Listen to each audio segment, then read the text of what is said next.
अस्सलाम वालेकुम everyone. I hope आप सब जो है खैरियत से होंगे। आज हम एफएलपी नंबर 6 के बायोलॉजी पोर्शन की एक्सप्लेनेशन करने वाले हैं। तो एफएलपी नंबर 6 का सिलेबस क्या था? हमारे पास सपोर्ट एंड मूवमेंट का चैप्टर था एंड नर्वस कोऑर्डिनेशन का चैप्टर था। ये जो टेस्ट का पीडीएफ मेरे पास मौजूद है, तो इसमें जो सीक्वेंस है वो थोड़ी सी ख़राब है। लेकिन हम अपने 81 एमसीक्यूज़ जो हैं तो एक्सप्लेनेशन उनकी करेंगे। ठीक है? अच्छा, स्टार्ट करते हैं। Which type of arthritis may be caused by a genetic defect or inheritance। Student, सबसे पहले तो आप लोगों ने एमसीक्यू को सॉल्व करते वक्त पेन का इस्तेमाल आप लोगों ने ज़रूर करना है and you have to underline the main things in the MCQ right now. ठीक है? तो मेन थिंग्स क्या है? इन्होंने आपको अर्थराइटिस दिया है और इन्होंने आपने जेनेटिक डिफेक्ट दिया हुआ है। अब आपने अर्थराइटिस और जेनेटिक डिफेक्ट को आपस में क्या करना है? कनेक्ट करना है। ठीक है? अब हाँ, अगर आप लोगों ने पढ़ा हो तो आप लोगों को पता होगा कि जो हमारे साथ ऑस्टियोआर्थराइटिस होता है, this is the most common type of arthritis. और फिर जो है तो आप लोगों की बुक ये भी लिखती है कि ये हमारे साथ ज़्यादातर जेनेटिक डिफेक्ट की वजह से आता है। तो जेनेटिक डिफेक्ट वाला आप लोगों का कौन-सा आर्थराइटिस हुआ? आप लोगों का डायरेक्टली ऑस्टियोआर्थराइटिस जो है तो करेक्ट आंसर है। दूसरे भी हम देख लेते हैं, रूमेटॉइड आर्थराइटिस हमारे पास किस चीज़ से फैलता है? हमारे पास जो है तो ऑटो इम्यून डिज़ीज़ से। ऑटो इम्यून डिज़ीज़, ठीक है? तो ऑटो इम्यून डिज़ीज़ में आप लोगों ने रूमेटॉइड आर्थराइटिस को याद रखना है। और गाउटी आर्थराइटिस कहाँ से होती है? तो गाउटी आर्थराइटिस में हमारे पास यूरिक एसिड के क्रिस्टल डिपॉज़िट होते हैं जॉइंट्स के अंदर, जो वियर एंड टियर काज़ करते हैं और जॉइंट को नुकसान पहुँचाते हैं। तो इस तरीके से आप लोगों ने इस एमसीक्यू को सॉल्व करना है। मैं ज़रा इसको थोड़ा-सा ज़ूम कर लेता हूँ। अच्छा, आते हैं नेक्स्ट क्वेश्चन के ऊपर। The function which is common between the cerebellum and the hippocampus. तो आप लोगों से सेरेबेलम और हिप्पोकैम्पस के उस फंक्शन का पूछा गया है जो कि दोनों में कॉमन है। तो क्या बैलेंस हमारे पास एक कॉमन फंक्शन है? बैलेंस हमें हमें पता है कि सेरेबेलम का फंक्शन है, लेकिन हिप्पोकैम्पस का फंक्शन बैलेंस नहीं है। ब्रीथिंग कंट्रोल के ऊपर आ जाते हैं, तो ब्रीथिंग कंट्रोल ना तो सेरेबेलम कर रहा होता है और ना ही हिप्पोकैम्पस कर रहा होता है, तो ये भी गलत है। तो ये भी गलत है, ये भी गलत है। इमोशनल रिस्पॉन्स के ऊपर आ जाते हैं, तो इमोशनल रिस्पॉन्स में हमारे पास ना सेरेबेलम काज़ करता है, ना हिप्पोकैम्पस काज़ करता है, तो ये भी हमारे पास गलत है। मेमोरी के ऊपर जब आते हैं ना स्टूडेंट्स, तो हमारे पास मेमोरी में दोनों का रोल है और मैं आप लोगों को समझाता हूँ किस तरीके से रोल है। सेरेबेलम का तो स्टूडेंट्स ये रोल है कि हमने आप लोगों ने एक वर्ड सुना होगा, मसल मेमोरी। और मसल मेमोरी ये कि आप अगर कोई स्किल सीखते हैं, लेट्स से हम स्किल कहते हैं बाइसाइकिल राइडिंग है। बाइसाइकिल को राइड करना या चलाना। तो बाइसाइकिल राइडिंग आप लोग जब बचपन में सीख रहे थे या जिन लोगों ने सीखी है, तो उन लोगों ने उस वक़्त क्या किया था? काफ़ी अपना जो है तो कॉन्शियस सेल्फ इस्तेमाल किया था, सेरेब्रम को इस्तेमाल किया था और आप लोग जो है तो हर चीज़ के ऊपर आप लोगों की अटेंशन होती थी कि यहाँ से मैं पैडल दबाऊँगा, यहाँ से मैं जो है तो बैलेंस करूँगा खुद को, यहाँ से जो है तो मैं हैंडल को जो है तो पुश करूँगा, यहाँ से मैं ब्रेक मारूँगा, ठीक है? लेकिन आजकल अगर आप लोगों से कोई पूछे कि साइकिल चलाएँ, तो आप बगैर किसी सोचे-समझे जो है तो साइकिल चलाना स्टार्ट कर देते हैं। तो ये जो स्किल है, ये आप लोगों की मेमोरी के अंदर बैठ चुका है और ये मेमोरी किसी स्किल की जो मेमोरी होती है ना, वो हमारे पास सेरेबेलम के अंदर पड़ी होती है। ठीक है? जो हम कहते हैं ना कि हम बगैर कॉन्शियस सेल्फ को इस्तेमाल करते हुए खुद ब खुद जो है तो साइकिल को चला रहे होते हैं। अच्छा, ये मेमोरी में सेरेबेलम का काम है। हिप्पोकैम्पस का क्या काम है? हिप्पोकैम्पस का सिंपली काम ये है कि मेमोरी को, जो शॉर्ट टर्म मेमोरी होती है, शॉर्ट टर्म मेमोरी, उसको कन्वर्ट करना इंटू लॉन्ग टर्म मेमोरी। ये हमारे पास हिप्पोकैम्पस का काम होता है। तो हिप्पोकैम्पस एंड सेरेबेलम दोनों का जो है तो मेमोरी के अंदर एक रोल है। सेम रोल नहीं है, लेकिन मेमोरी के अंदर रोल मौजूद है। ठीक है? अच्छा, अब आते हैं आगे। मैं ज़रा यहाँ से 3 पेन की थिकनेस ठीक कर लेता हूँ। अच्छा, which of the following is true about a human central nervous system? तो अब हमारे पास 4 ऑप्शंस हैं, इनमें से 3 गलत होंगे, 1 ठीक होगा। Brain is hollow but spinal cord is solid. आप लोगों ने बुक में पढ़ा है कि ब्रेन और स्पाइनल कॉर्ड दोनों हमारे साथ होलो ऑर्गन्स हैं। ब्रेन के अंदर हमारे पास क्या चीज़ पाया जाता है? ब्रेन में हमारे पास होलो कैविटीज़ मौजूद है, जिनको हम वेंट्रिकल्स कहते हैं, वेंट्रिकल्स। और स्पाइनल कॉर्ड के अंदर हमारे पास एक कैनाल होलो मौजूद है, जिसको हम सेंट्रल कैनाल कहते हैं, सेंट्रल कैनाल। तो अब हमने वो वाला ऑप्शन चूज़ करना है जिसमें वो कहे कि spinal cord is hollow but brain is solid. ये भी गलत है, both brain and spinal cord are hollow. तो ये वाला ऑप्शन करेक्ट है आप लोगों का सी। ठीक है? अच्छा, आगे जाते हैं। If the sodium potassium pump of a neuron is completely inhibited, the immediate consequence would be what? Friends, resting membrane potential के अंदर आप लोगों ने पढ़ा है कि रेस्टिंग मेम्ब्रेन पोटेंशियल हमारे पास कितना है, एमपी में लिख लेता हूँ। Resting membrane potential is -70 millivolts. ठीक है? और हमने इनके 3 फैक्टर्स पढ़े थे कि 3 फैक्टर्स की वजह से ये रेस्टिंग मेम्ब्रेन पोटेंशियल इतना होता है। पहला फैक्टर था हमारे पास sodium potassium pump, potassium pump के सोडियम को 3 वो क्या करता है, 3 सोडियम्स को सोडियम को बाहर की तरफ भेजता है, 3 सोडियम आउट, 2 पोटेशियम जो है हमारे पास के प्लस वो अंदर ला रहा होता है और एक एटीपी मॉलिक्यूल ये इस्तेमाल कर रहा होता है यूज़। ठीक है? तो इसके थ्रू हमारे पास ये -70 मिली वोल्ट्स तक जो है तो पोटेंशियल को लेके जाया जाता है। इसी तरह दूसरा हमारे पास क्या चीज़ थी? दूसरी हमारे पास चीज़ थी नेगेटिव आयन्स हमारे पास जो सेल के अंदर मौजूद है, यानी प्रोटीन्स वगैरह हो गए। और थर्ड जो चीज़ थी वो थी लीकेज ऑफ पोटेशियम। तो ये 3 फैक्टर्स हैं जिसकी वजह से रेस्टिंग मेम्ब्रेन पोटेंशियल हमारे पास -70 मिली वोल्ट्स होता है। तो अब अगर ये लोग कह रहे हैं कि इसमें से ये वाला फैक्टर आप लोग हटा दो, इस फैक्टर को आप लोगों ने क्या कर दिया, हटा दिया है, तो ऑटोमेटिकली क्या होगा, हमारे पास रेस्टिंग मेम्ब्रेन पोटेंशियल इंक्रीज होता जाएगा और वो -70 से 0 की तरफ जाना स्टार्ट कर जाएगा, 0 मिली वोल्ट। ठीक है? यानी मेम्ब्रेन आपका आहिस्ता-आहिस्ता से डीपोलराइज़ होना स्टार्ट कर जाएगा। तो इमीडिएट रिवर्सल ऑफ पोलैरिटी होगी? नहीं, इमीडिएट नहीं होगी, क्योंकि हमारे पास यहाँ पर लीकेज ऑफ पोटेशियम चैनल तो चल रहा है। परमानेंट हाइपरपोलराइजेशन होगी। हाइपरपोलराइजेशन कहते हैं कि जब हमारे पास -70 से मज़ीद कम हो जाए, तो कम तो नहीं होगा। तो ये वाला भी गलत है point. Increase in the resting membrane potential to -90 millivolts. तो रेस्टिंग मेम्ब्रेन पोटेंशियल हमारे पास इंक्रीज़, ये basically increase in the direction of negative की कह रहे हैं। ठीक है? ये ऑप्शन अगर हम ज़्यादा इसके ऊपर गौर करें तो this option is also incorrect. ठीक है? कि 90 मिली वोल्ट तक तो इसने पहुंचना नहीं है। अच्छा, gradual loss of the ionic gradient, हाँ, ये एक जो है तो हमारे पास करेक्ट ऑप्शन है, gradual loss of the ionic gradient. -70 millivolts आपको बता रहे हैं कि आयोनिक ग्रेडियंट मौजूद है। किसने बनाया हुआ है? सोडियम पोटेशियम पंप ने बनाया हुआ है। लेकिन जब हमारे पास मेम्ब्रेन पोटेंशियल इंक्रीज होता जाएगा, इंक्रीज का मतलब ये कि -70 से ये 0 की तरफ जाएगा। इस इंक्रीज का मतलब था कि वो -90 की तरफ जा रहा है, तो ये वाला गलत है। ठीक है? 0 मिलीवोल्ट की तरफ जा रहा है, तो इसका मैं क्या मतलब है? इसका मतलब ये है कि हम वो जो कंसंट्रेशन ग्रेडियंट था हमारे पास, या आयनिक ग्रेडियंट था, वो कमज़ोर होता जा रहा है। ठीक है? तो ये आप लोगों ने याद रखना है। अच्छा, सोडियम पोटेशियम पंप के लिए आप लोग एक निमोनिक भी अपने साथ लिख लें, and that mnemonic is Nokia 321। ठीक है? तो क्या है, सोडियम कहाँ पर गया मेरा मार्कर? अच्छा, सोडियम आउट कितने? 3, पोटेशियम इन कितने? 2, और एटीपी यूज्ड कितने? 1। Immediately after an impulse has passed a particular point on the axon, the point is what? Impulse आया और इम्पल्स ये लोग कह रहे हैं कि पास हो गया है एक्सॉन के ऊपर, तो अब वो उस वाले पॉइंट पे क्या किया जाएगा? उस वाले पॉइंट पे रिपोलराइजेशन होगी ना। इम्पल्स ने क्या चीज़ कास्ट की? इम्पल्स ने कास्ट की डिपोलराइजेशन। मेम्ब्रेन की पोलैरिटी रिवर्स कर दी। तो अब मेम्ब्रेन ने अपनी पोलैरिटी वापस नॉर्मल को लानी है, तो वो क्या करेगा? It will do repolarization. तो अब हम देखते हैं कि रिपोलराइजेशन का कोई ऑप्शन मौजूद है कि नहीं है। Option A, ready to fire at once with normal strength, तो ये तो गलत है, क्योंकि हमने कहा था कि फिर उसको रिफ्रैक्टरी पीरियड के थ्रू अपनी ionic concentration back to normal लानी होती है।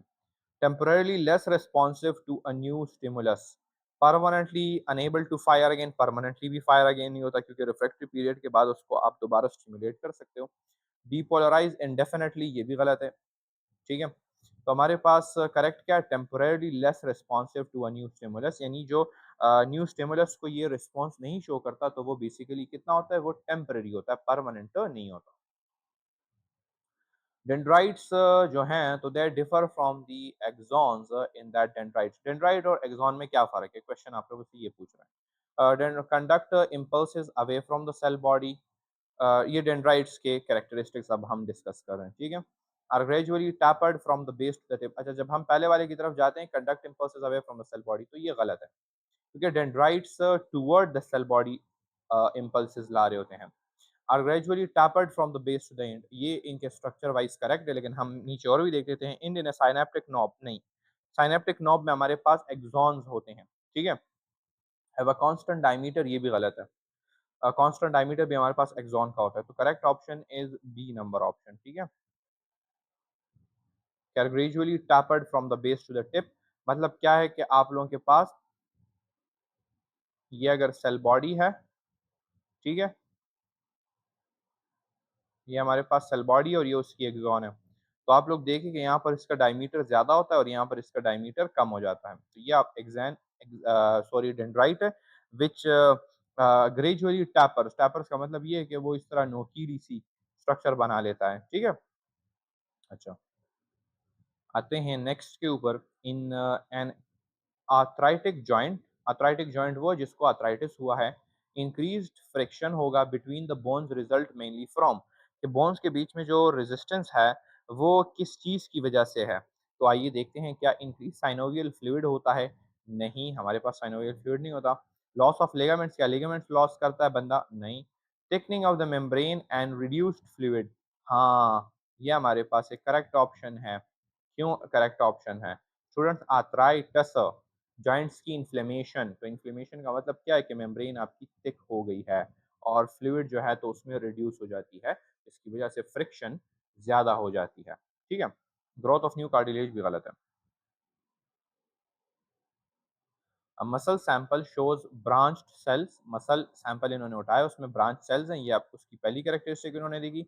सिंगल सेंट्रल न्यूक्लियाई है, ये दूसरी कैरेक्टरिस्टिक उन्होंने दी। और स्ट्राइएशंस भी मौजूद है, ये उसकी तीसरी characteristic the. This muscle is most likely from the, देखा जा रहा है कि उन्होंने एक मसल को उठाया, आपको उसकी 3 कैरेक्टरिस्टिक्स बता दी और अब आपको कह रहे हैं कि ये स्मूथ मसल है, कार्डिक मसल है कि स्केलेटल मसल है। तो अगर हम ब्रांचिंग की तरफ देखें तो ब्रांच हमारे पास कौन से मसल्स होते हैं? हमारे पास जो है तो कार्डिक होते हैं। ठीक है, अच्छा, कार्डिक के ऊपर हमारे पास सिंगल सेंट्रल न्यूक्लियाई होता है, यस, सिंगल सेंट्रल न्यूक्लियाई ही होता है और स्ट्राइएशंस भी होती है कार्डिक मसल के ऊपर। जो स्केलेटल मसल है उनके ऊपर भी स्ट्राइएशंस होती हैं, लेकिन उनका फिर सेंट्रल सिंगल न्यूक्लियाई नहीं होता, मल्टीपल न्यूक्लियाई होते हैं। तो ये जो इन्होंने मसल पर्टिकुलर उठाया, ये हार्ट से उठाया। A drug that blocks acetylcholine esterase would most likely cause what? Acetylcholine esterase एक ऐसा एंजाइम है जो कि एसिटाइलकोलिन को रिमूव कर रहा होता है फ्रॉम द न्यूरोमस्कुलर जंक्शन। ठीक है, अब मैं आप लोगों को समझाता हूँ कि न्यूरोमस्कुलर जंक्शन क्या चीज़ है। हमारे पास let's say this is a muscle, तो मसल के ऊपर इस तरीके से जंक्शन का एक क्लेफ्ट बना होता है और यहाँ पर हमारे पास एक्सॉन का टर्मिनल आया होता है, ठीक है? तो this is the axon terminal जो कि हमारे पास आया हुआ है, एक्सॉन टर्मिनल, और ये मेरे पास क्या है? ये मेरे पास मसल है। तो इन लोगों के बीच में एक जंक्शन बनी है जिसको हम कहते हैं क्या? जिसको हम कहते हैं न्यूरोमस्कुलर जंक्शन। तो न्यूरो मस्कुलर जंक्शन, ठीक है? अच्छा, जब मेरे पास नर्व इम्पल्स आती है, यहाँ से इस तरीके से नर्व इम्पल्स आती है, तो वो नर्व इम्पल्स क्या काज करती है कि वो यहाँ से हमारे पास जो साइनेप्टिक वेसिकल्स होते हैं उनको, वो यहाँ पर जो है तो एक्सॉन के सेल मेम्ब्रेन के साथ अटैच हो जाते हैं इस तरीके से, और वो यहाँ से रिलीज कर देते हैं किस चीज़ को? एसिटाइल कोलिन को। और ये एसिटाइल कोलिन क्या काज करता है? ये एसिटाइल कोलिन इस मसल को स्टिमुलेट कर देता है। तो muscle is stimulated by what? By the acetyl choline. किस तरीके से स्टिमुलेट हो जाता है? ये हमारे पास टी ट्यूब्यूल्स के थ्रू जो है तो सार्कोप्लाज्मिक रेटिकुलम के पास जाता है, सार्कोप्लाज्मिक रेटिकुलम वहाँ से कैल्शियम का रिलीज करता है, and then you know the rest of the muscle contraction का प्रोसेस, ठीक है?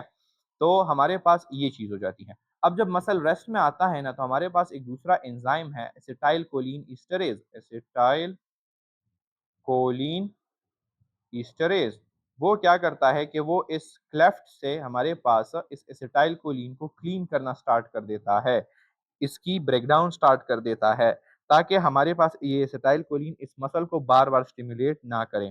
तो जब एसिटाइल कोलिन एस्टरेज ही नहीं होगा, तो एसिटाइल कोलिन यहाँ पर नर्मस्कुलर जंक्शन में पड़ा रहेगा और वो बार-बार मसल को स्टिमुलेट करता जाएगा। तो वही बात यहाँ पर की जा रही है कि क्या चीज़ होगी, प्रोलॉन्ग्ड कॉन्ट्रैक्शन होगी मसल की, क्योंकि मसल बार-बार स्टिमुलेट होता जा रहा है। मसल को आप बार-बार स्टिमुलेट करोगे, तब वो कॉन्ट्रैक्शन ज़्यादा देर के लिए करेगा। ठीक है? Which of the following is an alternative name for interneuron? Interneuron के दूसरे नाम क्या है? रिले न्यूरॉन भी कहा जाता है, एसोसिएटिव न्यूरॉन भी कहा जाता है, तो both A and B. A patient can move his limbs normally. So limbs normally, but his movements are jerky and he cannot maintain balance while walking. The damaged region is most likely what? ये तो आप लोगों को दिखा दिया कि movement तो हो सकती है, तो सेरेब्रम काम कर रहा है, सेरेब्रम काम कर रहा है, लेकिन जर्की है। तो जर्की हमारे पास स्मूथनेस ऑफ द मूवमेंट कौन कर रहा था? सेरेबेलम कर रहा था। और दूसरी भी आप लोगों को हिंट दी है कि अपना बैलेंस भी मेंटेन नहीं कर पा रहा, तो बैलेंस में भी किसका काम है? सेरेबेलम का काम है। तो इसका सेरेबेलम काम नहीं कर रहा, सिंपल ये। The cavity of the spinal cord is called what? ऊपर मैं आप लोगों को बता चुका हूं कि इसको सेंट्रल कैनाल कहते हैं। Sorry, the correct sequence in a reflex arc is what? Reflex arc के करेक्ट सीक्वेंस के बारे में वो आपसे पूछ रहा है। तो रिफ्लेक्स आर्क को हम यहाँ पर ड्रॉ भी कर लेते हैं। हमारे पास क्या होता है? स्टिमुलस आता है, लेट से एक शार्प चीज ने आपको टच किया, स्टिमुलस को वो करेगा? रिसेप्टर इसको हमारे पास डिटेक्ट कर देगा। तो रिसेप्टर के बाद जाएगा किस चीज के पास? सेंसरी न्यूरॉन के पास। सेंसरी न्यूरॉन के बाद ये जाएगा इंटर न्यूरॉन के पास। इंटर न्यूरॉन, इंटर न्यूरॉन के बाद ये जाएगा किस चीज के पास? मोटर न्यूरॉन के पास। मोटर न्यूरॉन के पास। मोटर न्यूरॉन के बाद ये जाएगा इफेक्टर्स के पास, और फिर इफेक्टर क्या करेंगे? रिस्पॉन्स शो कर देंगे। तो कितने कंपोनेंट्स हुए हमारे पास? एक रिफ्लेक्स आर्क के रिसेप्टर पहला कंपोनेंट हुआ, ठीक है। स्टिमुलस को हम रिफ्लेक्स आर्क का कंपोनेंट तस्वर नहीं करते। ये दूसरा हुआ, ये तीसरा हुआ, ये चौथा हुआ और ये पांचवा हुआ, ठीक है। तो हमारे पास 5 कंपोनेंट्स हैं एक रिफ्लेक्स आर्क के, और हमारे पास सीक्वेंस क्या है? सबसे पहले रिसेप्टर होगा, फिर सेंसरी न्यूरॉन होगा, फिर इंटर न्यूरॉन होगा, फिर मोटर न्यूरॉन होगा, फिर इफेक्टर होगा। तो this one is the correct option. जो the following is not a component of the limbic system. Limbic system का कंपोनेंट कौन सा नहीं है? लिम्बिक सिस्टम में हमारे पास आता है हाइपोथैलेमस, हाइपोथैलेमस, हमारे पास आता है एमिगडाला, और हमारे पास आता है हिप्पोकैम्पस। और ये लिम्बिक सिस्टम हमारे पास पार्ट है किस चीज का? फोर ब्रेन का। तो कौन सी चीज ऑप्शन में इसमें से नहीं है? थैलेमस इसमें से नहीं है। अच्छा, a reflex response is quicker than a voluntary response mainly because what? Because इसमें ब्रेन को इन्वॉल्व नहीं किया जाता, तो bypasses the conscious part of the brain. अगर conscious part of the brain को इन्वॉल्व किया जाए, तो फिर आप सोचने लग जाओगे कि मुझे अपना हाथ रिमूव करना चाहिए कि नहीं करना चाहिए, एंड देन टाइम ज्यादा लगेगा। The correct sequence of events in skeletal muscle contraction. Skeletal muscle contraction के अंदर कौन कौन से सीक्वेंसेस होते हैं? तो सबसे पहले स्टूडेंट्स, मैंने आप लोगों को कहा था कि हमारे पास जो है तो एसिटाइल कोलिन रिलीज होगा। एसिटाइल कोलिन कहाँ से? नर्मस्कुलर जंक्शन में। एसिटाइल कोलिन जो है तो टी ट्यूब्यूल्स के थ्रू जाएगा, और वो हमारे पास स्टिमुलेट करेगा किस चीज को? सार्कोप्लाज्मिक रेटिकुलम को। सार्कोप्लाज्मिक रेटिकुलम को। अच्छा, सार्कोप्लाज्मिक रेटिकुलम से क्या चीज होगा? कैल्शियम की रिलीज होगी, कैल्शियम रिलीज होगा। कैल्शियम जब रिलीज होगा तो कैल्शियम बाइंड होगा किस चीज के साथ? ट्रोपोनिन के साथ। तो calcium plus binds with troponin. जब ट्रोपोनिन के साथ कैल्शियम बाइंड करेगा, तो जो ट्रोपोमायोसिन ने, ये क्या करेगा? ये ट्रोपोमायोसिन की शेप को और पोजीशन को अल्टर कर देगा। तो ट्रोपोमायोसिन जो है तो हमारे पास जो वो है हमारे पास क्या कहते हैं एक्टिव साइट है, किस चीज़ का, एक्टिन फाइबर्स का, वो वहाँ से जो है तो ट्रोपोमायोसिन रिलीज़ हो जाएगा। तो it exposes what? Exposes the active sites on what? On actin molecules. तो एक्टिन मॉलिक्यूल से जब एक्टिव साइट एक्सपोज़ होगा, तो डायरेक्टली मायोसिन के हेड जो हैं तो उसके साथ अटैच हो जाएँगे एंड क्रॉस ब्रिज बन जाएगा। Cross bridge will form and उसके बाद क्या चीज़ होगी? उसके बाद जो है तो पावर स्ट्रोक होगा और मसल जो है तो कॉन्ट्रैक्ट होगा। तो ये सीक्वेंस है। अब हम देखते हैं कि इन्होंने ऑप्शंस में हमें क्या-क्या चीज़ें दी हैं। तो पहला ऑप्शन पढ़ते हैं कि कैल्शियम रिलीज़ होता है, फिर एसिटाइलकोलिन रिलीज़ हो जाता है, ये यहाँ तक ठीक है। टी ट्यूब्यूल की कंडक्शन होती है और टी ट्यूब्यूल के बाद क्रॉस ब्रिज फॉर्मेशन होती है। अच्छा, बीच में इन्होंने कुछ चीज़ें स्किप कर दी हैं। बी एसिटाइलकोलिन रिलीज़ होगा, टी ट्यूब्यूल की कंडक्शन होगी, कैल्शियम रिलीज़ होगा एंड क्रॉस ब्रिज फॉर्मेशन होगी। ठीक है? टी ट्यूब्यूल कंडक्शन है, टी और फिर एसिटाइलकोलिन रिलीज़ इन्होंने लिखा है, तो ये गलत है हमारे पास। एसिटाइलकोलिन पहले आएगा, टी ट्यूब्यूल बाद में आएगा। डी में इन्होंने कहा कि क्रॉस ब्रिज फॉर्मेशन है, कैल्शियम जो है तो हमारे साथ रिलीज़ हो चुका है। अच्छा, क्रॉस ब्रिज फॉर्मेशन पहले तो नहीं होती। हमने तो जब देखा तो क्रॉस ब्रिज फॉर्मेशन जो है तो बिल्कुल लास्ट में हो रही है। ठीक है? और जो पहला वाला ऑप्शन था उसमें क्या था? Calcium release and then acetylcholine release. तो एसिटाइलकोलिन कैल्शियम से पहले रिलीज़ होता है। ठीक है? तो the most accurate answer is what? B number. Acetylcholine पहले रिलीज़ होगा, फिर टी ट्यूब्यूल की कंडक्शन होगी, फिर कैल्शियम रिलीज़ होगा और फिर हमारे पास जो है तो क्रॉस ब्रिज फॉर्मेशन होगी। ठीक है? और ये डिटेल में है step by step. Node of Ranvier क्या चीज़ है? Is the junction of two neurons? नहीं, उसको तो साइनैप्स कहते हैं। Non myelinated gap between the Schwann cells? हाँ, इसको हम नोड ऑफ राइनवियर कहते हैं। Swollen tip of the axon? No, उसको तो एक्सॉन टर्मिनल कहा जाता है। Cluster of ribosomes on the axon? No, उसको क्या कहा जाता है? उसको निसल ग्रेन्यूल्स कहा जाता है। तो हमने आप लोगों को कहा था, मैंने आप लोगों को कहा था कि मेरे पास जो है तो let's say this is the cell body और ये मेरे पास क्या चीज़ है? ये मेरे पास है एक्सॉन और यहाँ पर एक्सॉन टर्मिनल है। ठीक है? एक्सॉन टर्मिनल है। तो मैंने आप लोगों को कहा था कि लिपिड की एक लेयर हमारे पास एक्सॉन को कवर कर रही होती है जगह टू जगह। तो जिस जगह को नहीं कवर कर रही उसको नोड ऑफ रनवियर कहा जाता है। इनको क्या कहा जाता है? इनको नोड्स ऑफ रनवियर कहा जाता है। जाते हैं आगे। Interneurons are found in what? In receptors? नहीं, रिसेप्टर में तो नहीं होते। In brain and spinal cord? हाँ, ब्रेन एंड स्पाइनल कॉर्ड में होते हैं। In effectors? No. Throughout the peripheral nervous system? No. सिर्फ ब्रेन और स्पाइनल कॉर्ड में इंटरन्यूरॉन आप लोगों के पास होंगे। Which region of the cerebral cortex interprets and analyzes incoming information? Cerebral cortex का कौन सी जगह एनालाइज करती है? मैंने आप लोगों को कहा था कि हर फंक्शनल एरिया के अंदर तीन सब एरियाज हैं। हमारे पास सेंसरी एरिया है जो कि सेंसरी इंफॉर्मेशन को रिसीव करती है। फिर मैंने आपको कहा था कि हमारे पास एसोसिएटिव एरिया है, एसोसिएशन एरिया, जो कि इंटरप्रेट करती है इन मैसेजेस को। और फिर मैंने आपको कहा था कि हमारे पास मोटर एरिया है जो कि रिस्पॉन्स सेंड करती है। तो एसोसिएशन एरिया आप लोगों का करेक्ट ऑप्शन है। तो हमने यहाँ पर देखना है D option which is the association area. A student holds an ice cube and reports both cold and a dull एक्ट। एक्ट का मतलब होता है पेन। कह रहा है कि स्टूडेंट ने आइस क्यूब होल्ड किया हुआ है और उसको कोल्ड की सेंसेशन भी आ रही है और कोल्ड की सेंसेशन फिर कन्वर्ट हो रही है पेन में भी। तो the ache is best explain by the stimulation of water. Pain जो है तो हमारे पास कौन से रिसेप्टर्स लेके जा रहे होते हैं? नोसिसेप्टर्स लेके जा रहे होते हैं ना।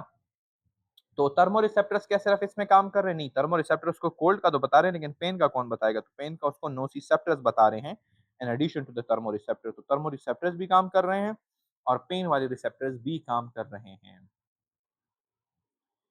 During muscle contraction, which of the following does not change in length? Change in length किस चीज की नहीं होती? आई बैंड है, एच जोन है, ए बैंड है एंड सार्कोमेयर है। तो आइए हम देख लेते हैं सार्कोमेयर का जरा स्ट्रक्चर जल्दी जल्दी से। फ्रेंड्स, हमारे पास डार्क बैंड है बीच में, जिसको हम कहते हैं क्या चीज? जिसको हम कहते हैं ए बैंड। और ये हमारे पास बना होता है किन चीज़ों से? ये हमारे पास बना होता है मायोसिन मॉलिक्यूल से, ठीक है, मायोसिन मॉलिक्यूल से। इसके ऊपर हमने यहाँ पर जो है तो लाइट बैंड लगाया हुआ है जो कि हमारे साथ बना होता है किस चीज़ से? एक्टिन, एक्टिन से बना होता है, ट्रोपोनिन से बना होता है और ट्रोपोमायोसिन से बना होता है, ठीक है? इसको हम कहते हैं लाइट बैंड या इसको हम कहते हैं दी ए बैंड, ठीक है? ये हमारे पास थिक फिलामेंट्स हैं। यहाँ पर जब मैं आप लोगों को लिख दूँ तो this is the thick filament and ये जो रेड में आप लोगों को नज़र आ रहा है this is the thin filament, ठीक है? और यहाँ पर इनको कनेक्ट कर रही है मेरे पास एक लाइन है जिसको मैं कहता हूँ क्या चीज़? द ज़ी लाइन, ठीक है? ये एक सार्कोमेयर और दूसरे सार्कोमेयर में के बीच में एक ज़ी लाइन है मेरे पास। तो this is that Z line मेरे पास और ये जो है तो मेरे पास क्या चीज़ है? मायोसिन के हेड्स हैं,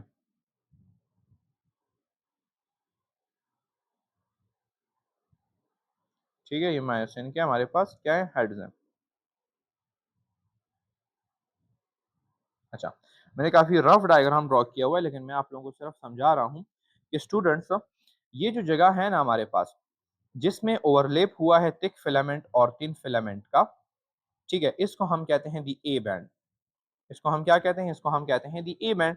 क्यों ए बैंड कहते हैं? क्योंकि हमारे पास डार्क इन अपीयरेंस होता है। हमारे पास क्या होता है? डार्क इन अपीयरेंस होता है। अच्छा, ये जो दूसरी जगह है हमारे पास जिसमें सिर्फ़ और सिर्फ़ हमारे पास थिन फिलामेंट मौजूद है, इनको हम कहते हैं दी आई बैंड्स। इनको हम क्या कहते हैं? इनको हम कहते हैं आई बैंड्स या इनको लाइट बैंड भी कहा जाता है, दी आई बैंड्स। अच्छा, इस ए बैंड के बीच में हमारे पास क्या होता है? एक ज़ोन होता है, ये वाला मैं यहाँ से ड्रॉ करूँ इस ज़ोन को, जिसमें ओवरलैपिंग नहीं हुई है, जिसमें ओवरलैपिंग नहीं हुई है। इस ज़ोन को कहा जाता है दी एच ज़ोन और इसी ज़ोन के बीच में एक लाइन होती है जिसको हम कहते हैं दी एम लाइन। इसके बीच में एक लाइनिंग होती है जिसको हम कहते हैं दी एम लाइन, ठीक है? अच्छा, अब अगर हमने मसल को कॉन्ट्रैक्ट करना है, तो थिन फिलामेंट स्लाइड होंगे थिक फिलामेंट के ऊपर। तो जब आप लोग देखते हैं तो थिन फिलामेंट जब थिक फिलामेंट के ऊपर आएगा तो आई बैंड कम होता जाएगा, आई बैंड यहाँ तक पहुँच जाएगा क्योंकि थिन फिलामेंट ने स्लाइड होना है इसके ऊपर। तो आई बैंड की तो हमारे पास कॉन्ट्रैक्शन हो रही है। अच्छा, जब हमारे पास ये और ये एक-दूसरे के साथ करीब आएँगे तो एच ज़ोन भी डिक्रीज़ होगा, तो एच ज़ोन की भी हमारे पास कॉन्ट्रैक्शन हो रही है। और हमारे पास पूरा का पूरा सार्कोमेयर भी कॉन्ट्रैक्ट कर रहा है। The sarcomere as a whole is also contracting, ठीक है? तो आई बैंड भी कॉन्ट्रैक्ट कर रहा है, एच ज़ोन भी कॉन्ट्रैक्ट कर रहा है और हमारे पास जो है तो सार्कोमेयर भी एज़ अ होल कॉन्ट्रैक्ट कर रहा है। लेकिन जो ए बैंड है, वो हमारे पास उसी का उसी तरीके से रहता है। जो डार्क बैंड है, जो डार्क रीजन है, वो हमारे पास कभी भी कॉन्ट्रैक्ट नहीं होता। Which of the following does not change in length. तो हमारे पास जो ए बैंड है, उसकी लेंथ चेंज नहीं हो रही होती। क्यों नहीं हो रही होती? क्योंकि थिन फिलामेंट ने थिक फिलामेंट के ऊपर आना है। थिक फिलामेंट ने कहीं नहीं जाना। थिक फिलामेंट उसी जगह पर रहता है। ठीक है? अच्छा। Which of the following makes the inside of a resting neuron more negative? कौन सी चीज़ जो है तो inside of the more negative बनाती है? मैंने आप लोगों को ऊपर 3 फैक्टर्स बताए थे। आइए हम उन 3 फैक्टर्स को यहाँ पर देखते हैं। सोडियम पोटेशियम पंप की एक्टिविटी, हाँ, this is true. Presence of large organic anions, ये भी ट्रू है। लीकेज ऑफ पोटेशियम आयंस, ये भी ट्रू है। तो all of these is true, okay? ये तीनों फैक्टर्स मिलकर हमारे पास इनसाइड को मोर नेगेटिव बना रहे होते हैं। The entire length of a thick filament corresponds to entire length of a thick filament corresponds to what? अभी मैंने आप लोगों को ऊपर जो है तो सार्कोमेयर का डायग्राम ड्रॉ किया हुआ है तो उससे हमारे पास क्या चीज़ बनती है? द डार्क बैंड, जिसको हम ए बैंड कहते हैं। थिक फिलामेंट हमारे पास क्या बनाता है? डार्क बैंड को बनाता है। Hyper polarization occurs because of what? Friends, हमने कहा था कि हमारे पास let's say this is the graph of what? ये हमारे पास ग्राफ है मसल, हमने एक वो ले लिया है, क्या कहते हैं, न्यूरॉन फाइबर ले लिया है और उसके थ्रू हम जो है तो क्या चीज़ मेम्ब्रेन पोटेंशियल को प्लॉट कर रहे हैं टाइम के साथ। मेम्ब्रेन पोटेंशियल को हम टाइम के साथ प्लॉट कर रहे हैं। तो हमने कहा कि इनिशियली हमारे पास लेट्स से दिस इज़ यहाँ पर हमने क्या चीज़ नोटिस की है नेगेटिव 90 मिलीवोल्ट्स, यहाँ पर नेगेटिव 70 मिलीवोल्ट्स, यहाँ पर मेरे पास जो है तो नेगेटिव 50 मिलीवोल्ट्स है, यहाँ पर मेरे पास 0 मिलीवोल्ट्स है और यहाँ पर मेरे पास प्लस 50 मिलीवोल्ट्स है। ठीक है? हमने कहा इनिशियली मेरे पास मेम्ब्रेन जो है तो रेस्ट के ऊपर होता है and that is the resting membrane potential. ठीक है? अच्छा, फिर जब थ्रेशोल्ड हमारे पास थ्रेशोल्ड स्टिमुलस लाते हैं, तो थ्रेशोल्ड स्टिमुलस इसको लेके चला जाता है कहाँ पर? नेगेटिव 50 मिलीवॉट्स तक इसको लेके चला जाता है मेम्ब्रेन पोटेंशियल को and at that negative 50 milliwatts मेरे पास क्या है? Voltage gated sodium channels open हो जाते हैं और जैसे ही voltage gated sodium channels open हो जाते हैं तो सोडियम की इन्फ्लक्स हो जाती है और मेम्ब्रेन पोटेंशियल नेगेटिव 50 से पॉजिटिव 50 की तरफ चला जाता है। अब ये पीक वैल्यू, तो पॉजिटिव 50 के ऊपर हमने कहा था कि सोडियम जो चैनल्स हैं वो बंद हो जाते हैं and at that stage potassium channels open हो जाते हैं और पोटेशियम की आउटफ्लक्स होना स्टार्ट हो जाती है। जब पॉजिटिव आयंस बाहर की तरफ जाएंगे तो मेम्ब्रेन पोटेंशियल कम होना स्टार्ट हो जाएगा। तो मेम्ब्रेन पोटेंशियल मेरे पास गिरना स्टार्ट हो जाता है, गिरता है गिरता है गिरता है, हत्ता कि ये पहुंच जाता है नेगेटिव 70 मिलीवोल्ट्स पर। लेकिन यहाँ पर भी जो पोटेशियम के जो चैनल्स ओपन हुए थे वो बंद नहीं होते और हमें एक्सेस पोटेशियम जो है तो हमसे लॉस हो जाता है और हमारा मेम्ब्रेन पोटेंशियल और भी नेगेटिव के ऊपर आ जाता है, विच इज नेगेटिव 90 मिलीवॉट।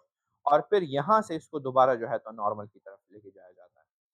तो ये जो हमारे पास है ना नेगेटिव 70 से नेगेटिव 90 की तरफ लेके जाना, this is called hyperpolarization. Polarization कि हमारे पास मेम्ब्रेन पोटेंशियल बहुत ज़्यादा नेगेटिव हो चुका है। तो ये किसकी वजह से है? This is because of a slight delay in the closing of the potassium gates. Potassium gates ज़रा स्लो हैं बंद होने में। A typical reflex R consists of how many fundamental parts? ऊपर मैंने आप लोगों को कहा था कि 5 फंडामेंटल पार्ट्स हैं हमारे पास। कौन-कौन से? हमारे पास जो है तो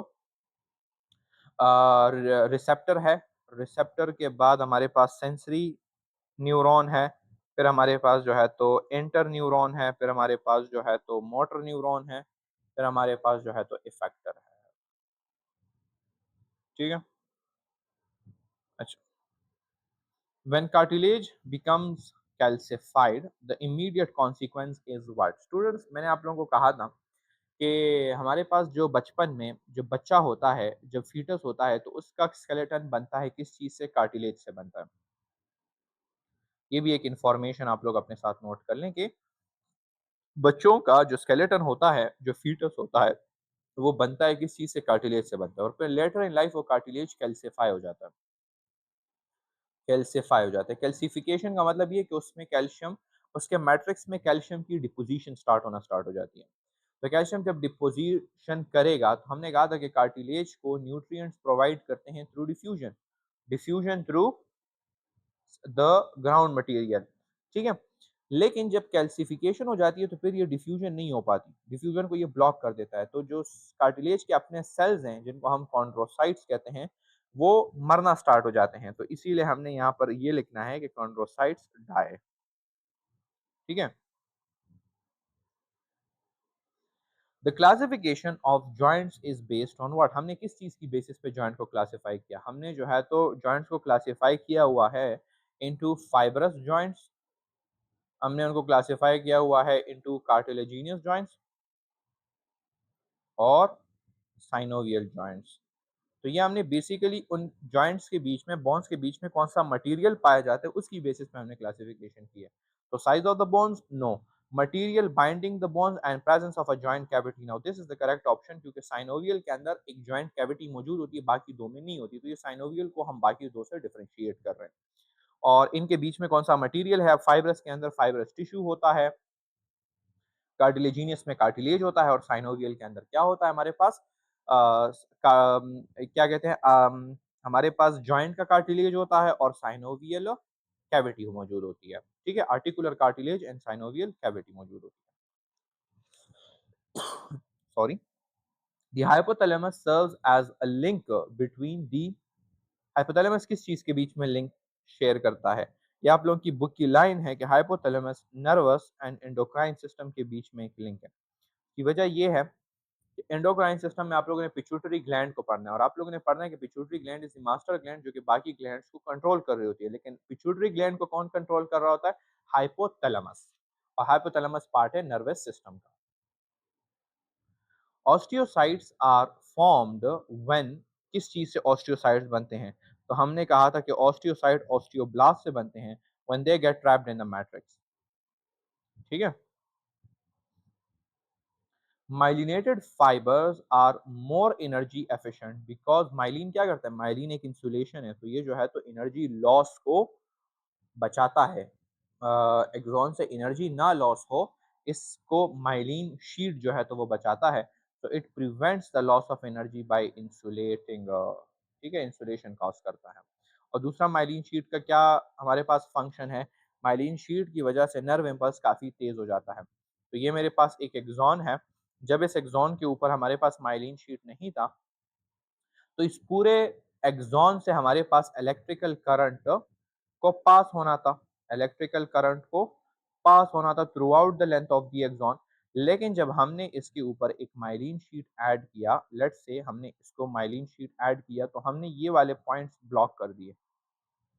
ये जगह हमने ब्लॉक कर दी हैं, ये हमने ब्लॉक कर दी हैं। तो अब इलेक्ट्रिकल इम्पल्स जब यहाँ पर आएगा तो वो यहाँ पर जंप करके जाएगा, फिर यहाँ पर जंप करके जाएगा, फिर यहाँ पर जंप करके जाएगा, फिर यहाँ पर जंप करके जाएगा। तो इलेक्ट्रिकल करंट जो है हमारे पास, उसकी स्पीड भी तेज़ हो जाती है। ठीक है? इसको साल्टेटरी, इसको कंटीन्यूअस इम्पल्स कहा जाता है, कंटीन्यूअस इम्पल्स कहा जाता है, और इसको कहा जाता है साल्टेटरी इम्पल्स, साल्टेटरी इम्पल्स। अच्छा। A joint cavity filled with fluid is present in which joints? हमने अभी कहा कि साइनोवियल जॉइंट्स के अंदर हमारे पास जॉइंट कैविटी होती है और बाकियों में नहीं होती हमारे पास। ठीक है? The joint capsule of a synovial joint consists of what? Joint capsule किस चीज से बना होता है? मैं यहाँ पर आप लोगों के लिए ड्रॉ कर देता हूँ, अगर मेरी ड्राइंग ने इस चीज की मुझे इजाजत दी तो। ये मेरे पास एक बोन है, ठीक है? और ये मेरे पास ग्रीन से मैं इसको ड्रॉ कर देता हूँ, दूसरा बोन है,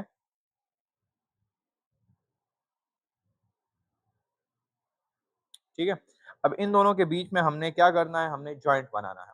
और हमने कहा कि साइनोवियल जॉइंट्स के अंदर कैविटी मौजूद होती है। इस जॉइंट के ऊपर हमारे पास आर्टिकुलर कार्टिलेज मौजूद होता है, इस तरीके से। ये मेरे पास क्या चीज़ मौजूद है? इस जॉइंट के अक्रॉस मेरे पास एक आर्टिकुलर कार्टिलेज मौजूद है, which is basically students hyaline cartilage. और यही इसी तरीके का कार्टिलेज हमारे पास जो है तो यहाँ पर भी मौजूद होता है, जिसको हम क्या कहते हैं? जिसको हम कहते हैं हाइलीन कार्टिलेज। तो यहाँ पर भी हमारे पास एक हाइलीन कार्टिलेज होता है, इस तरीके से। ठीक है? अच्छा। इनसाइड के ऊपर स्टूडेंट्स अगर आप लोग देखें ना, या हम आउटसाइड से ड्रॉ करने की कोशिश करते हैं। बाहर से हमने कहा कि जॉइंट्स में बोन और बोन एक दूसरे के साथ कनेक्ट होता है through what? Through a ligament. तो लिगामेंट हमारे पास जो है तो एक ऐसी चीज़ है जो बाहर से इस इन बोन्स को आपस में क्या करती है? कनेक्ट करती है। तो ये मेरे पास लिगामेंट हो गई। इस साइड के ऊपर भी है और इस साइड के ऊपर भी एक लिगामेंट मौजूद है। ठीक है? अच्छा, इस लिगामेंट के इन साइड के ऊपर स्टूडेंट्स हमारे पास एक दूसरा मेम्ब्रेन होता है, जिसको हम कहते हैं क्या चीज़? जिसको हम कहते हैं द साइनोवियल मेम्ब्रेन। और वो साइनोवियल मेम्ब्रेन ने इन साइड को इस तरीके से कवर किया होता है। This is that synovial membrane जिसने इन साइड को इस तरीके से कवर किया होता है। ठीक है? तो मैं अगर इसको लेबल करना चाहूँ तो बाहर की साइड पर मेरे पास क्या है? लिगामेंट है। इनसाइड की साइड पर मेरे पास क्या चीज़ है? साइनोवियल मेम्ब्रेन है। मैं एस मेम्ब्रेन ड्रॉ कर देता हूँ। जो ब्लू में आप लोगों को नज़र आ रहा है, this is what? This is the articular cartilage, articular cartilage. और ये जो बीच में आप लोगों के पास कैविटी मौजूद है, तो this cavity is actually filled with what? This cavity is filled with the synovial fluid. तो this is the synovial fluid. तो अब अगर आप लोग देखो तो स्टूडेंट्स इस जॉइंट को हमने कैप्सूल के अंदर बंद कर दिया। कैप्सूल की आउटर लेयर लिगामेंट है और कैप्सूल की इनर लेयर क्या है? साइनोवियल मेम्ब्रेन है। तो यहाँ पर हम कहेंगे कि the outer ligaments and inner is synovial membrane. ठीक है? आते हैं नेक्स्ट। के ऊपर rigor mortis occur after death because students आप लोगों ने ख्याल किया होगा कि जब एक इंसान मर जाता है ना तो उसकी बॉडी काफ़ी स्टिफ हो जाती है, काफ़ी सख्त हो जाती है। उसकी वजह ये होती है कि हमने कहा था कि जब हमारे पास क्रॉस ब्रिज बन जाता है, क्रॉस ब्रिज बन जाता है बिटवीन व्हाट, बिटवीन मायोसिन के हेड्स और the active site of actin molecule, actin molecule के बीच में हमारे पास क्रॉस ब्रिज बन जाती है। ठीक है, अब इस क्रॉस ब्रिज को तोड़ने के लिए हमें एटीपी दरकार होती है, एटीपी की जरूरत पड़ती है। तो जब आप इसको एटीपी दोगे तो क्रॉस ब्रिज टूटेगा। जब इंसान मर जाता है ना तो उसमें फिर तो एटीपी प्रोडक्शन नहीं हो पाती, तो एटीपी तो नहीं प्रोड्यूस हो रहा। तो जितने मायोसिन हेड्स एक्टिन के साथ अटैच होते हैं वो उसी तरह अटैच रह पाते हैं और उसके मसल्स काफी स्टिफ हो जाते हैं, मसल्स स्टिफ हो जाते हैं।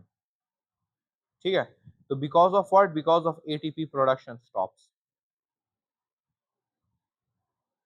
विच combination would give the fastest conduction, fastest conduction किस चीज में होगी?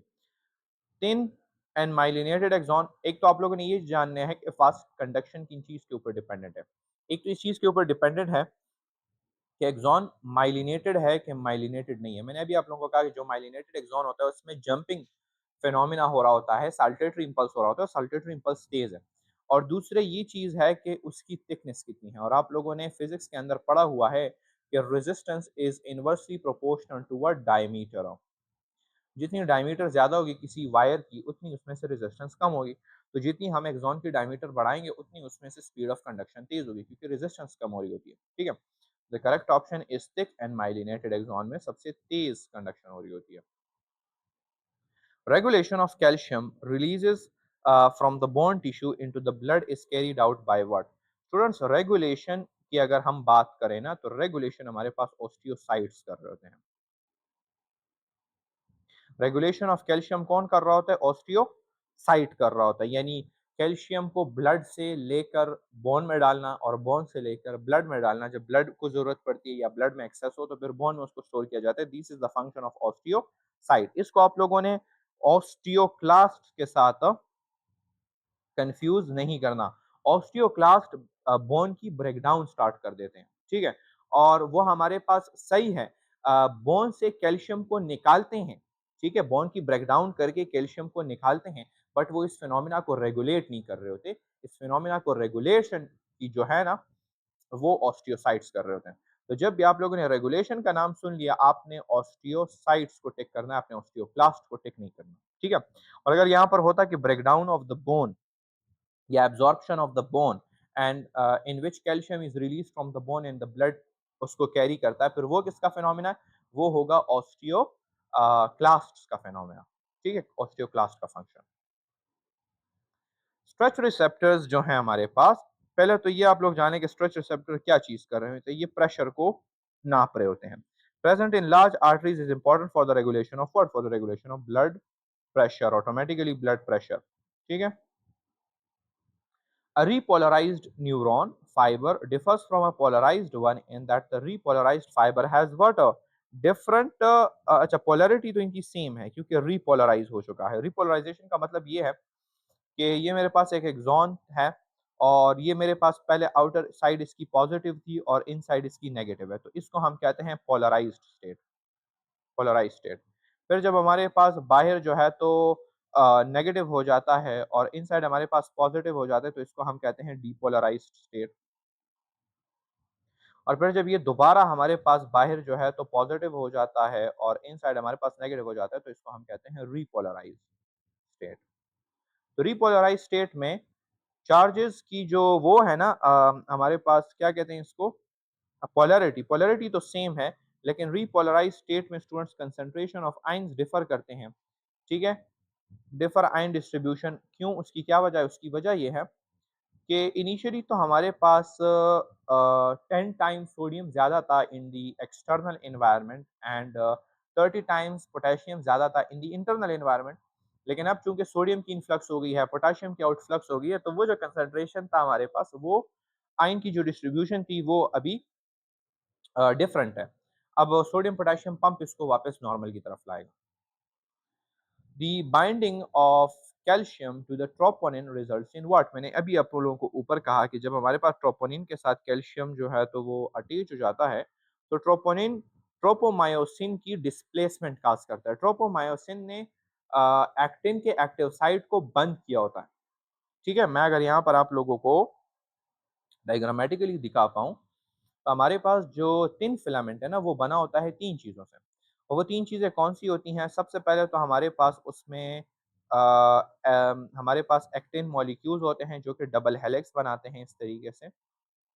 डबल हेलिक्स आप लोगों ने कहाँ पर सुना है? डबल हेलिक्स आप लोगों ने सुना है डीएनए मॉलिक्यूल के अंदर। तो ये मैं जो है तो डबल हेलिक्स बनाने की कोशिश कर रहा हूँ। इस तरीके से ऊपर गया है और फिर ये नीचे की तरफ आया है और फिर ये वापस जो है तो ऊपर की तरफ गया है और फिर ये नीचे वापस आया हुआ है, ठीक है? तो this is basically that thing जो मैं ड्रॉ करना चाहता हूँ। This is the double helix, okay? अच्छा, इसके ऊपर फिर हमारे पास जो है तो ट्रोपोनिन मॉलिक्यूल्स ने क्या किया होता है, ट्रोपोनिन मॉलिक्यूल्स ने इस तरीके से इसको इनके एक्टिव साइट्स को बंद किया होता है। एक्टिन पे एक्टिव साइट्स हैं उसको बंद किया होता है। किस चीज़ ने? ट्रोपोमायोसिन मॉलिक्यूल्स ने। तो ये जो मैं रेड में ड्रॉ कर रहा हूँ दिस इज़ ट्रोपोमायोसिन। ट्रोपो मायोसिन इसके भी डबल हेलिक्स होता है और जो ब्लू में मैंने ड्रॉ किया था that was the actin double helix. अच्छा, अब आ जाते हैं हमारे पास थर्ड टाइप हमारे पास जो है that is the troponin molecule और ट्रोपोनिन मॉलिक्यूल के पास स्टूडेंट 3 हेड्स होते हैं। इस तरीके से अटैच होता है ट्रोपोनिन मॉलिक्यूल, 3 हेड्स होते हैं ट्रोपोनिन मॉलिक्यूल के, ठीक है? अब ट्रोपोनिन के 3 हेड्स कौन-कौन से हैं? हमारे पास इसमें होता है ट्रोपोनिन सी जिसने कैल्शियम के साथ बाइंड होना है, ट्रोपोनिन टी जो कि बाइंड होता है किस चीज़ के साथ? ट्रोपोमायोसिन के साथ एंड ट्रोपोनिन आई जो कि बाइंड होता है एक्टिन के साथ। जब हमारे पास कैल्शियम आता है, कैल्शियम और कैल्शियम हमारे पास ट्रोपोनिन सी के साथ बाइंड हो जाता है तो ट्रोपोनिन की जो शेप है वो अल्टर हो जाती है और चूंकि ये ट्रोपोमायोसिन के साथ अटैच है तो ये ट्रोपोमायोसिन को डिस्प्लेस कर देता है। तो this displace is a what? The tropomyosin. और ट्रोपोमायोसिन जब डिस्प्लेस हो जाता है तो ये क्या चीज करता है? एक्टिव साइट जो है तो वो एक्सपोज हो जाते हैं। एक्टिव साइट्स आर एक्सपोज्ड और जब एक्टिव साइट्स एक्सपोज्ड होंगे तो क्या चीज होगी? मायोसिन का जो हेड है वो एक्टिव साइट के साथ अटैच हो जाएगा और फिर मेरे पास क्या चीज हो जाएगी? मसल कॉन्ट्रैक्शन हो जाएगी। तो जब ट्रोपोनिन के साथ कैल्शियम बाइंड करता है तो it displacement of tropomyosin cause करता है ये। Injury to which part of the brain is most immediately life threatening? Brain के ऊपर आप लोगों ने गौर करना है और आप लोगों ने देखना है कि कौन सी वो चीज है जो कि लाइफ एंड डेथ वाली एक्टिविटीज जो है तो कंट्रोल कर रहा है। Of course this is your medulla oblongata. क्यों? ऑक्सीपिटल लोब हमारे पास क्या कर रहा होता है? बेसिकली इसमें विजुअल एरिया होता है। तो अगर ऑक्सीपिटल लोब खराब हो गया तो आप विजुअल विजन में आप लोगों का फ़र्क आएगा, तो ये लाइफ एंड डेथ नहीं है। सेरेबेलम में जब ये खराब हो जाएगा तो आप खुद को बैलेंस नहीं कर पाओगे और आपकी जो मूवमेंट्स है वो जर्की होंगे, स्मूथ मूवमेंट्स नहीं होंगे, लेकिन फिर भी लाइफ थ्रेटनिंग ये नहीं है। हिप्पोकैम्पस जो है तो जब खराब हो जाता है ना, तो आपके पास पास्ट मेमोरीज़ होती हैं लेकिन आगे की जो फ्यूचर की मेमोरीज़ है ना, वो शॉर्ट टर्म मेमोरी से लॉन्ग टर्म मेमोरी के अंदर शिफ्ट नहीं होती, तो ये भी लाइफ थ्रेटनिंग नहीं है। लेकिन जब मेडुला ऑब्लांगेटा है तो ये आप लोगों के ब्रीथिंग को कंट्रोल कर रहा होता है, ये आप लोगों के हार्ट बीट को कंट्रोल कर रहा होता है। तो ये क्या ये इंपॉर्टेंट चीज़ें हैं जो कि लाइफ थ्रेटनिंग है। ADP and inorganic phosphates are released from the myosin during what? They are released from the myosin during the power stroke. जब मायोसिन जो है तो पावर स्ट्रोक करता है ना तो उस वक्त एडीपी और फॉस्फेट को ये रिलीज कर देता है, ठीक है? और फिर आपको नया एटीपी चाहिए होता है इस क्रॉस ब्रिज को तोड़ने के लिए और रीकॉकिंग ऑफ द हेड के लिए, ठीक है? तो मैं अगर आप लोगों को समझाना चाहूँ तो वो मैं ये इस तरीके से समझाऊंगा कि ये लेट्स से मेरे पास क्या है? This is the thick filament और इस थिक फिलामेंट के ऊपर मेरे पास मायोसिन का हेड मौजूद है, ठीक है? मायोसिन का हेड मौजूद है और यहाँ पर मेरे पास क्या चीज़ है? यहाँ पर मेरे पास थिन फिलामेंट मौजूद है जिसको मैं एक्टिन का फिलामेंट कहूँगा और इसको मैं मायोसिन का फिलामेंट कहूँगा। अच्छा, जब हमारे पास कैल्शियम रिलीज़ हुआ और एक्टिव साइट जो है तो मेरे पास फ़ारिग हुआ, एक्टिव साइट एक्सपोज़ हुआ, तो ये मायोसिन जो है, ये इसके साथ अटैच होता है एक्टिन के साथ और ये मायोसिन इस तरीके से पावर स्ट्रोक कर लेता है। किस तरफ? जो है तो कॉन्ट्रैक्शन की तरफ ये कॉन्ट्रैक्ट हो जाता है और साथ में एक्टिन को इस तरीके से खींच लेता है। किस तरीके से? ऐसे कि एक्टिन मेरे पास यहाँ पर आ गया है और मायोसिन मेरे पास ये मायोसिन है, ठीक है? और इसने क्या किया हुआ है? इसने खींच लिया है, यानी इसने इस तरीके से उसको खींच लिया है। तो एक्टिन आप लोगों के पास नज़दीक आ गया है। अब इस स्टेट के ऊपर एडीपी और इनऑर्गेनिक फॉस्फेट रिलीज़ हो जाते हैं, ठीक है? अच्छा, अब इस मायोसिन को वापस अपने नॉर्मल पोज़ीशन में लेके जाने के लिए, इस हेड को वापस नॉर्मल पोज़ीशन में लेके जाने के लिए यू नीड एटीपी मॉलिक्यूल, आपने इसको एटीपी मॉलिक्यूल देना है, तो ये यहाँ से डिटैच हो जाएगा और वापस अपनी ओरिजिनल पोज़ीशन के ऊपर चला जाएगा, ठीक है? और फिर जब आप दोबारा ये अटैच होगा तो ये फिर दोबारा पावर स्ट्रोक करेगा। तो ये जो वापस जा रहा होता है ना, इसको कहते हैं रीकॉकिंग ऑफ द मायोसिन हेड। तो अगर आप लोगों से कहे कि एटीपी कहाँ पर यूज़ होता है, तो एटीपी यूज़ होता है रीकॉकिंग ऑफ द हेड में और एडीपी कहाँ निकल रहा होता है? पावर स्ट्रोक में निकल रहा होता है। A drug that blocks the voltage regulated sodium gets in a sensory nerve would do what? Would prevent the impulse from being generated. जब वोल्टेज रेगुलेटेड सोडियम चैनल्स ही बंद हो गए हैं, तो क्या हमारे पास सोडियम की इन्फ्लक्स हो सकती है? तो जब सोडियम की इन्फ्लक्स नहीं हो सकती, तो क्या हमारे पास एक्शन पोटेंशियल आ सकता है? नहीं आ सकता। तो जब एक्शन पोटेंशियल नहीं आएगा तो नर्व इम्पल्स जनरेट नहीं हो सकता। Which statement about the resting neuron is incorrect? Resting neuron का हमने देखना है। Outside is electrically positive, ये तो correct है। Sodium is higher outside, ये भी correct है। Organic anions are trapped inside, ये भी correct है। Potassium is higher outside, ये गलत है। Potassium 30 times ज़्यादा होता है on the inside environment. The joint between the atlas and the axis vertebrae is a pivot joint. ये मैंने आप लोगों को पढ़ाया था कि pivot joint है। Pivot joint बेसिकली क्या होता है कि आप लोगों के पास एक वर्टिब्रा जो है तो उसमें इस तरीके का सॉकेट होता है और दूसरा वर्टिब्रा जो है तो वो इसमें इस तरीके से पिवट हुआ होता है और यहाँ पर आप लोगों का हेड अटैच है। तो आप ये क्या कर सकते हैं, आप इसको लेफ्ट की तरफ और राइट की तरफ अपने हेड को रोटेट कर सकते हो, ठीक है? तो इसमें पिवट जॉइंट मौजूद होता है।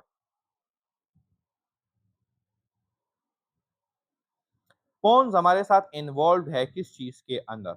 Rate and pattern of breathing में भी इन्वॉल्व है and transition between sleep and wakefulness के अंदर भी इन्वॉल्व है। तो बोथ ए एंड बी। अब आप लोगों ने इस चीज़ को कंफ्यूज नहीं करना हाइपोथैलेमस के फंक्शन के साथ। हाइपोथैलेमस का फंक्शन होता है स्लीप वेक साइकिल को, ठीक है? और यहाँ पर इसका क्या फंक्शन है? Transition between the sleep and wakefulness. दोनों में क्या फ़र्क है? दोनों में थोड़ा-सा फ़र्क है। किस तरीके से देखते हैं? स्लीप वेक साइकिल स्टूडेंट्स का ताल्लुक है सर्केडियन रिदम से। सर्केडियन रिदम से। रात को आप लोगों ने सो जाना है, दिन को आप लोगों ने उठना है, ये कौन डिसाइड कर रहा होता है? ये हाइपोथैलेमस डिसाइड कर रहा होता है। बायोलॉजिकल एक क्लॉक हमारे ब्रेन्स के अंदर लगा हुआ है कि जब एक खास टाइम गुजर जाता है ना, लेट्स से पूरा दिन गुजर चुका है, तो अब आपका हाइपोथैलेमस आपको सिग्नल देना स्टार्ट कर देता है कि बस अब आप जो है तो सो जाओ क्योंकि अब आपके सोने का वक़्त हुआ। तो ये बॉडी को किस तरीके से पता चला कि अब मेरे सोने का वक़्त है? क्योंकि बॉडी के अंदर हमारे पास एक बायोलॉजिकल क्लॉक लगी हुई है जिसको पता है कि इसने इतने टाइम के लिए एक्टिव रहा है, अब इसने इतने टाइम जो है तो नींद करनी है। ये कौन डिसाइड कर रहा होता है? ये हाइपोथैलेमस डिसाइड कर रहा होता है। लेकिन एट द टाइम जब आप क्या कर रहे हो? ट्रांज़िशन ले रहे हो किस चीज़ से? आप वेकफुल हो और उससे जब आप ट्रांज़िशन में जाते हो स्लीप में, तो इस ट्रांज़िशन को कौन कंट्रोल कर रहा होता है? इसको पोन्स का इस ट्रांज़िशन के अंदर रोल है। हाइपोथैलेमस तो ये डिसाइड करता है कि आपने कब सोना है और कब आपने उठना है और कितने टाइम के लिए सोना है और कितने टाइम के लिए आपने जागना है, ठीक है? लेकिन पोन्स का रोल इसमें है कि आप जब जागे हुए हो तो आपने नींद में किस तरीके से जाना है और जब आप नींद में हो तो आपने जागना किस तरीके से है। और इसकी मैं आप लोगों को एक एग्ज़ाम्पल ये देता हूँ कि जब स्टूडेंट्स हम ड्रीम कर रहे होते हैं, ड्रीम, ठीक है? ड्रीम, हमारी ड्रीमिंग कर रही होती है, तो ड्रीमिंग के वक़्त हमारे सेरेब्रम क्या कर रहा होता है, सेरेब्रम में हम जो है तो पूरी बॉडी को मैसेजेस सेंड कर रहे होते हैं। क्यों?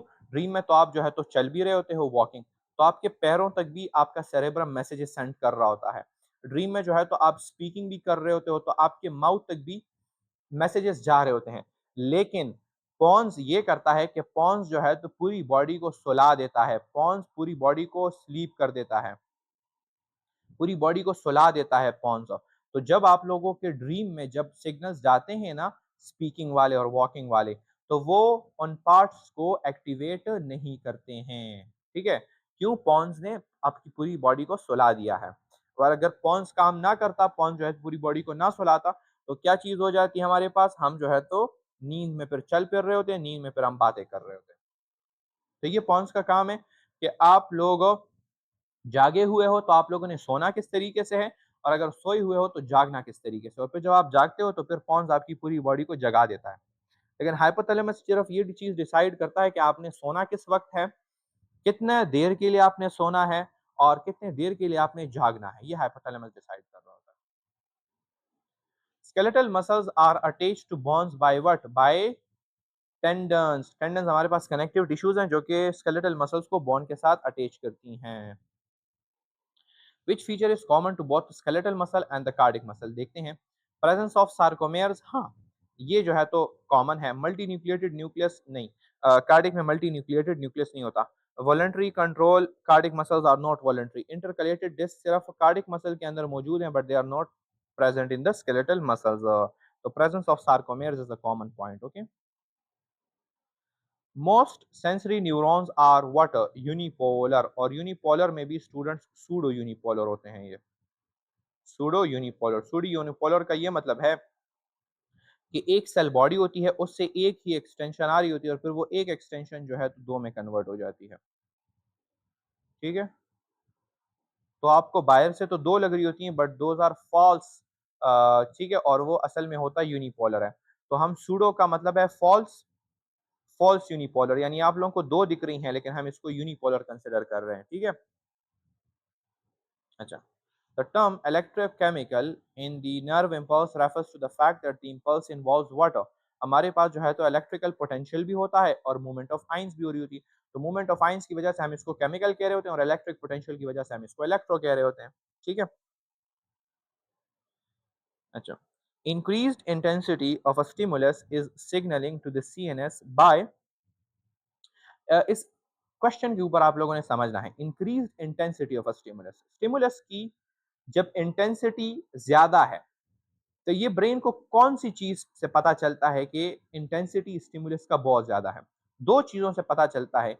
एक तो ये है कि एक रिसेप्टर बार बार फायर हो रहा है, रिसेप्टर इज कंटिन्यूअसली फायरिंग, ठीक है? एक तो इस चीज से पता चल जाता है ब्रेन को कि ये बार बार जो है तो अगर फायर हो रहा है तो इस स्टिमुलस की इंटेंसिटी बहुत ज्यादा है।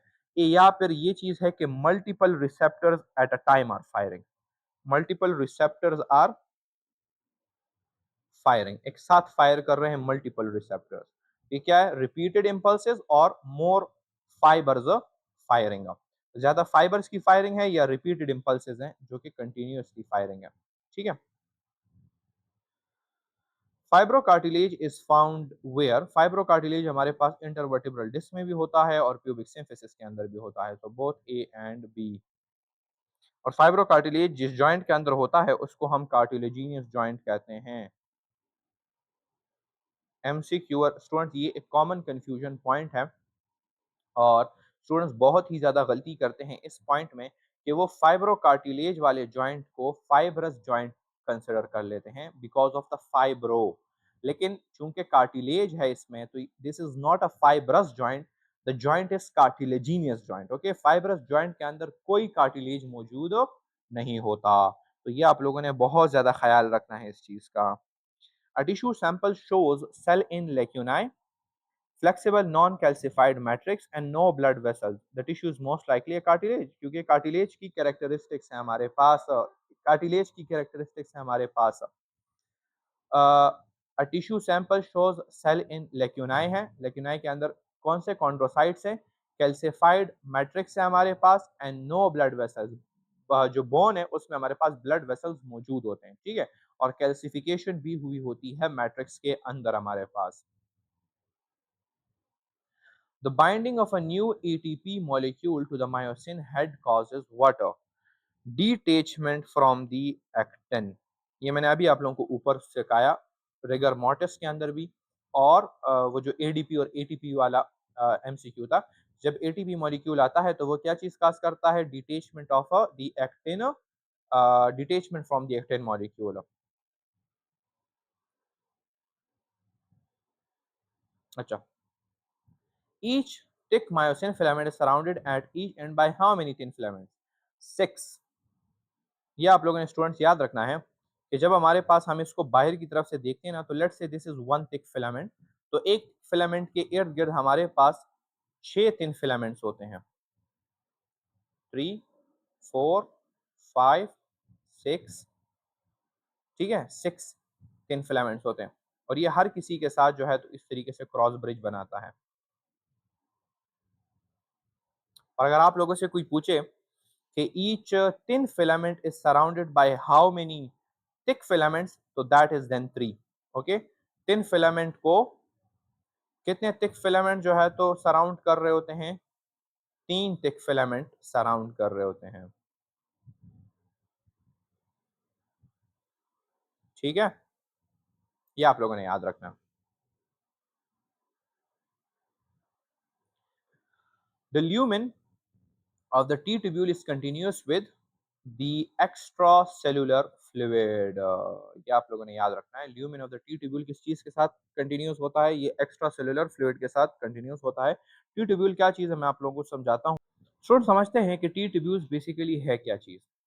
तो मैं यहाँ पर एक मसल फाइबर ड्रॉ कर देता हूँ, मसल फाइबर, ठीक है?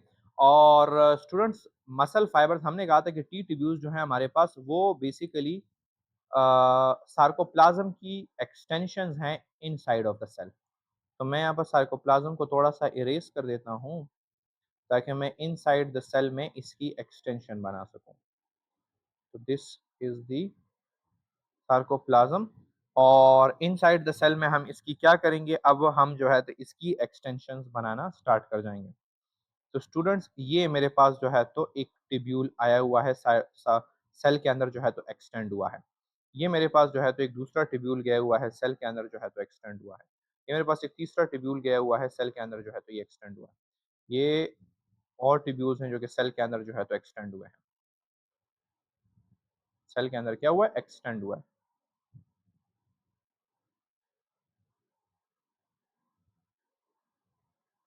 अच्छा, अब आप लोगों को पता है कि मसल सेल के अंदर क्या चीज मौजूद होती है? मसल सेल के अंदर माइक्रो फेब्रिल्स मौजूद होते हैं। तो ये वो माइक्रो फेब्रिल्स हैं, समझ आ रही है? सेल के अंदर क्या है? माइक्रोफिब्रिल्स है। और माइक्रोफिब्रिल्स के इर्द गिर्द हमारे पास क्या चीजें हैं? टी ट्यूब्यूल्स हैं। टी ट्यूब्यूल्स मौजूद है। और अब मैं आप लोगों को बताता हूँ कि टी ट्यूब्यूल्स का काम क्या है। तो रिमेंबर, मैंने आप लोगों को पढ़ाया था क्या चीज? नर्मस्कुलर जंक्शन। और मैंने आप लोगों को कहा था कि नर्मस्कुलर जंक्शन जो है तो सरफेस के ऊपर, मसल के सरफेस के ऊपर क्या चीज लाता है? नर्व इम्पल्स लाता है। और वो नर्व इम्पल्स क्या चीज काज करता है? वो नर्व इम्पल्स सार्कोप्लाज्मिक रेटिकुलम को एक्साइट करता है, और सार्कोप्लाज्मिक रेटिकुलम से कैल्शियम रिलीज हो जाता है।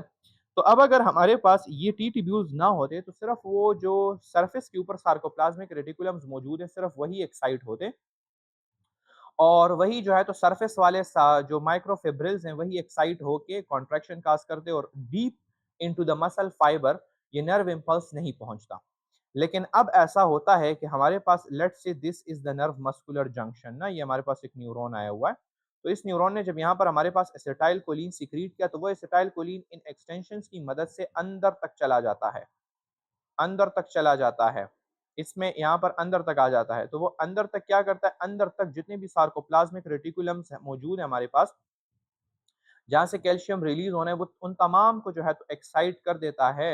और मेरे पास क्या चीज हो जाती है? मेरे पास जो है तो मसल फाइबर्स जो अंदर तक मौजूद हैं, जो कि माइक्रोफिलामेंट्स हैं, माइक्रोफिलामेंट्स, तो वो क्या हो जाते हैं? सारे के सारे कॉन्ट्रैक्ट एक्साइट भी हो जाते हैं और कॉन्ट्रैक्ट भी हो जाते हैं, ठीक है? बनिस्बत इसके कि अगर आप लोगों के पास ये सेल इस तरीके का होता, अगर ये सेल जो है तो इस तरीके का होता, तो फिर इसमें सिर्फ़ और सिर्फ़ सरफ़ेस के ऊपर मेरे पास जो है तो एसिटाइलकोलिन आता और सरफ़ेस वाले ही जो फाइबर्स हैं, तो वो कॉन्ट्रैक्ट कर पाते हैं माइक्रोफिलामेंट्स, ठीक है? और जो अंदर वाले माइक्रोफिलामेंट्स हैं या जो अंदर वाले सार्कोमेर्स हैं, तो वो कॉन्ट्रैक्ट ना कर पाते क्योंकि उन तक तो जो नर्व इम्पल्स है वो पहुँचा ही नहीं है। तो these are basically the T tubules, ये जो अंदर की तरफ गए हुए हैं, these are what? These are T tubules और ये हमारे पास क्या होते हैं? These T tubules are continuous with the lumen is continuous with the extracellular fluid. Each individual muscle fiber is surrounded by what? Muscle fiber को किस चीज ने सराउंड किया होता है स्टूडेंट्स? एंडोमाइसियम ने। हमने कहा था कि हमारे साथ एक पूरा मसल बेली होती है, उससे सराउंडिंग होती है हमारे पास क्या चीज? द इपीमाइसियम। उस मसल बेली के अंदर बंडल्स ऑफ मसल फाइबर होते हैं जिसको हम कहते हैं fascicles। fascicles से सराउंड होता है हमारे पास क्या चीज? The perimysium. और फेसिकल के अंदर जो मसल फाइबर्स हैं, तो हर मसल फाइबर से सराउंड होता है हमारे पास क्या चीज? दी एंडोमाइसियम। एंडोमाइसियम, ठीक है। जाते हैं। In a relaxed sarcomere, sarcomere relaxed है, thick and thin filaments overlap. क्या है हमारे पास? Throughout the A band, only in the H zone, only at the end of the A band and throughout the I band. तो इसमें correct option है only at the end of the A band. हमारे पास एक sarcomere जो है तो relaxed हालत में मौजूद है। तो आइए हम देख लेते हैं कि रिलैक्स्ड हालत के अंदर क्या चीज़ होती है। रिलैक्स्ड हालत के अंदर सबसे पहले तो आप लोगों को पता है कि हमारे पास बीच में थिक फिलामेंट होता है। तो ये मैं जो है तो 2 थिक फिलामेंट ड्रॉ कर देता हूँ, ठीक है? और इसके ऊपर हमारे पास जो है तो थिन फिलामेंट्स मौजूद है। तो ये मेरे पास थिन फिलामेंट्स मौजूद है। These are the thin filaments, these are the thin filaments and these are the thin filaments। और यहाँ पर हमारे पास क्या चीज़ होती है? यहाँ पर हमारे पास जी लाइन होती है, ठीक है। यहाँ पर हमारे पास क्या चीज़ होती है? जी लाइन मौजूद होती है। तो this is the muscle fibre की हमारे पास जब रेस्ट स्टेट में है तो ये है हमारे पास। तो ये पूरा का पूरा हमारे पास क्या है? This is the A band. ये जो यहाँ से आप लोगों को नजर आ रहा है, this is what? This is the,